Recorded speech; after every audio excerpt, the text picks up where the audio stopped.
മക്കളെ, എന്തൊക്കെയുണ്ട് വിശേഷം? അങ്ങനെ കുറെ ദിവസത്തെ കാത്തിരിപ്പിന് ശേഷം നമുക്കൊരു അവധിക്കാലം കൂടെ കിട്ടിയിരിക്കുകയാണ് അല്ലേ? അപ്പൊ ക്രിസ്മസ് ആയതുകൊണ്ട് തന്നെ എല്ലാവർക്കും ഓരോ പ്ലാൻ ഒക്കെ ഉണ്ടാവും. അമ്മ വീട്ടിൽ പോവാനും അതേപോലെ തന്നെ ഫ്രണ്ട്സുമായിട്ടൊക്കെ അടിച്ചു പൊളിക്കാനും ഒക്കെ നിങ്ങൾ തീരുമാനിച്ചിട്ടുണ്ടാവും.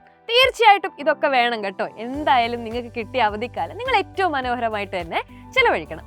പക്ഷെ അതിന്റെ കൂടെ അല്ലേ, നമുക്ക് ഉപകാരപ്രദമായിട്ടുള്ള കുറച്ച് ദിവസങ്ങളൊക്കെ കഴിഞ്ഞിട്ട് നോക്കുന്ന സമയത്ത് എന്താ ഈ വെക്കേഷന് ഞാൻ കാര്യമായിട്ട് ചെയ്തതെന്ന് ആലോചിക്കുമ്പോൾ ഓർത്ത് വെക്കാനെങ്കിലും എന്തെങ്കിലുമൊക്കെ നല്ല കാര്യങ്ങൾ വേണ്ടേ?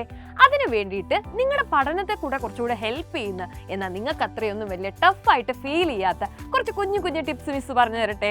അതിൽ ഏറ്റവും പ്രധാനപ്പെട്ട കാര്യം എന്ന് പറയുന്നത് ഒരു പുസ്തകം, അത് ഏത് പുസ്തകം ആയിക്കോട്ടെ, നിങ്ങൾക്ക് ഇഷ്ടമുള്ള ഏതെങ്കിലും ഒരു പുസ്തകം നിങ്ങൾ വായിക്കുക. ചില മക്കൾക്ക് ഉണ്ടാവില്ലേ ഫിക്ഷൻസ് വായിക്കാനായിരിക്കും ഇഷ്ടം. അങ്ങനെയാണെങ്കിൽ നിങ്ങൾ ഫിക്ഷൻസ് വായിച്ചോ. ഇനി നോവൽസ് പോലെയുള്ള ബുക്കുകളാണോ, ഇനി കവിതകളാണോ, എന്താണ് നിങ്ങൾക്ക് ഇഷ്ടമുള്ള ബുക്ക് അത് നിങ്ങളൊന്ന് വായിക്കുക. ഇനി രണ്ടാമതായിട്ട് ചെയ്യാൻ പറ്റുന്ന ഒരു കാര്യം എന്ന് പറയുന്നത്, നിങ്ങൾ എത്ര ആളുകൾ കറന്റ് അഫയേഴ്സിനെ കുറിച്ച് ബോധേഡാണ്? നമ്മുടെ ചുറ്റുപാട് ഒരുപാട് കാര്യങ്ങൾ നടക്കുന്നുണ്ട് അല്ലേ? പ്രത്യേകിച്ച് ചില ആളുകളെങ്കിലും സ്പോർട്സ് പേജെങ്കിലും ഒന്ന് വായിച്ചു നോക്കാറുണ്ട്. എന്നാൽ ചില ആളുകൾക്ക് തീരെ പത്രമായിട്ട് യാതൊരു ബന്ധമില്ലാത്ത ആളുകളും ഈ കൂട്ടത്തിലുണ്ടാവും അല്ലേ?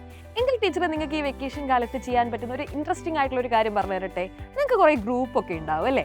ഇത്തരം ഗ്രൂപ്പുകളിൽ ഈ അടുത്ത കാലത്തായിട്ട് സംഭവിച്ച വളരെ ഇൻട്രസ്റ്റിംഗ് ആയിട്ടുള്ള ന്യൂസുകൾ ഉണ്ടാവും. ആ ന്യൂസുകൾക്ക് വലിയ വലിയ ഇമ്പോർട്ടൻസ് ഉണ്ടാവും. ഈ അടുത്ത് തന്നെ നിങ്ങളെക്കാളും ഇച്ചിരി വലിയൊരു ചേട്ടൻ ലോക ചാമ്പ്യനായ വിവരം നിങ്ങൾ അറിഞ്ഞോ?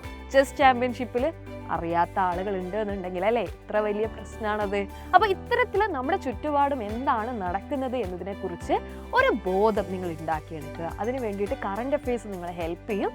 അപ്പൊ ക്വിസ് മത്സരങ്ങളിലൊക്കെ നിങ്ങൾ പങ്കെടുത്തിട്ടുണ്ടാവില്ലേ? ഇതൊന്നും എന്റെ ഏരിയയല്ല എന്ന് വിചാരിച്ച് മാറി നിൽക്കുന്ന ഒരുപാട് ആളുകൾ ഉണ്ടാവും അല്ലേ? മക്കളെ, GK നമ്മുടെ ഡേ ടു ഡേ ലൈഫിൽ വലിയ ഇമ്പോർട്ടൻസ് ഉണ്ട്. ഇതൊന്നും അറിയാത്ത ആളുകളായിട്ട് നമ്മൾ പിന്നോട്ട് പോവുകയാണെങ്കിൽ എല്ലാ മത്സരങ്ങളിലും ജീവിതത്തിലും ഒക്കെ നമ്മൾ പിന്തള്ളപ്പെട്ടു പോകും. അതുകൊണ്ട് നിങ്ങളുടെ ചുറ്റുപാടും എന്താണ് നടക്കുന്നത്, അതിൽ നമ്മൾ അറിഞ്ഞിരിക്കേണ്ട കാര്യങ്ങൾ എന്തൊക്കെയാണ് എന്നുള്ളതൊക്കെ കൃത്യമായിട്ട് നോട്ട് ചെയ്യുക.